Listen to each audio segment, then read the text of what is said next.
Hi, I'm Judd Moveslot here with MMA News247.com. Here with Tommy Hayden, professional fighter with a record 7-0, and he's also been competing on Ultimate Fighter on Season 9.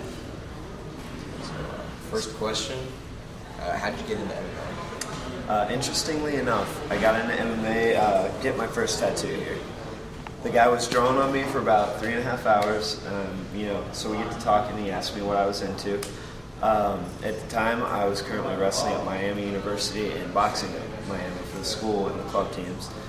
And because of my interests and what I had already been into, he went ahead and he introduced me to one of his good friends who competed in mixed martial arts. And basically from there, I got sucked into it and I've been part of the sport ever since. How'd you land at JG? At JG, I won a national title as an amateur for the American Fight League.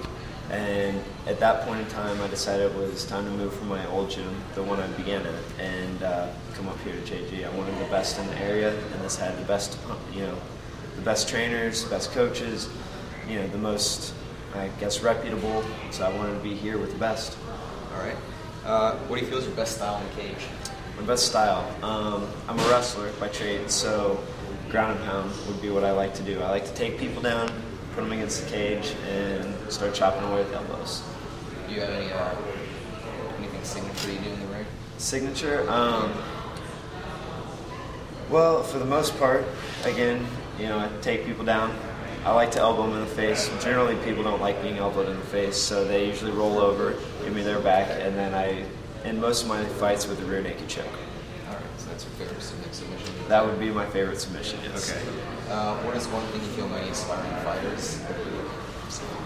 The biggest thing many aspiring fighters overlook is to always keep your head. If you're going to be a fighter, you can't get a big head about winning. Yeah, everybody wins. Everybody loses. I've lost. Everybody's lost. But you just got to take every fight one step at a time. Every single fight you have, train for it like it is the championship of the world, like the UFC championship of the world.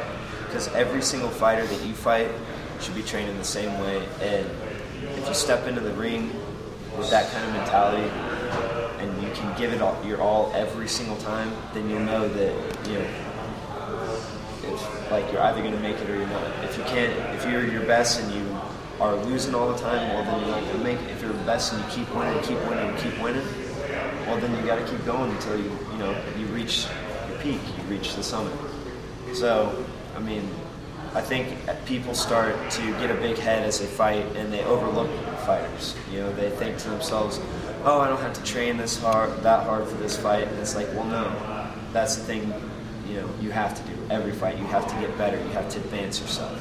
And that's what I think people overlook the most is, they'll win and then they just kind of relax in their training rather than getting straight back into the gym and just going at full force. So, how were you approached to compete on Ultimate Fighter in Season 9? I actually tried out for Season 8 and I was turned down.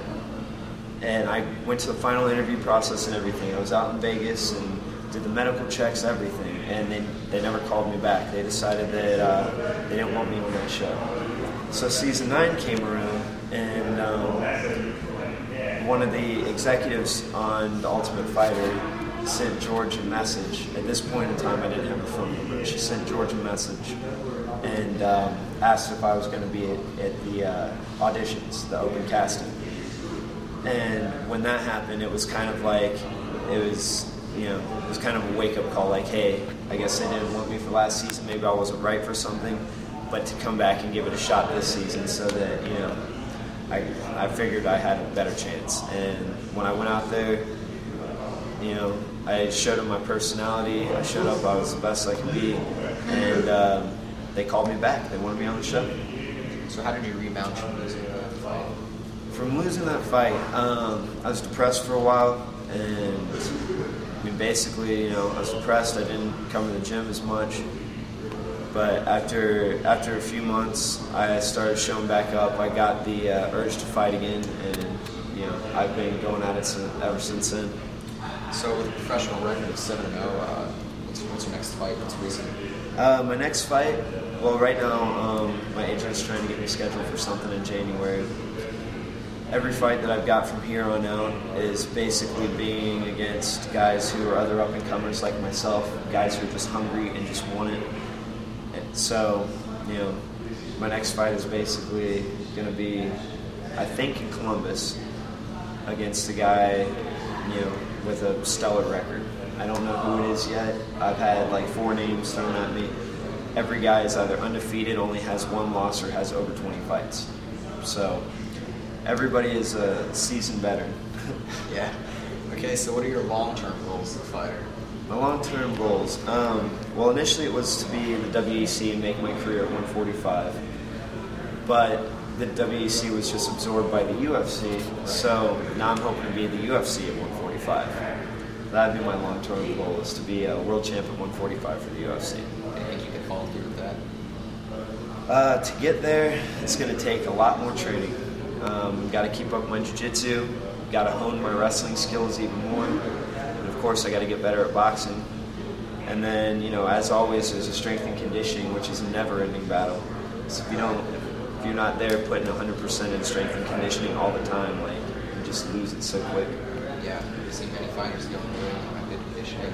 Yeah. Can't come out the second round and get your finish. Yeah, and that's a big problem, and that's like, as an athlete, one of the only things that you control within whatever sport you play, whether it's basketball, baseball, soccer, football, volleyball, tennis, whatever, you have to be in the condition that sport requires. So, that's like the thing that you can control, is how good a shape you're in. So there's no reason not to be in good shape, and that's one of my one of the things I pride myself on, is being in good shape all the time. All right, so well, that's all I got for you today. Thanks for your time. Thank you very much, Chad.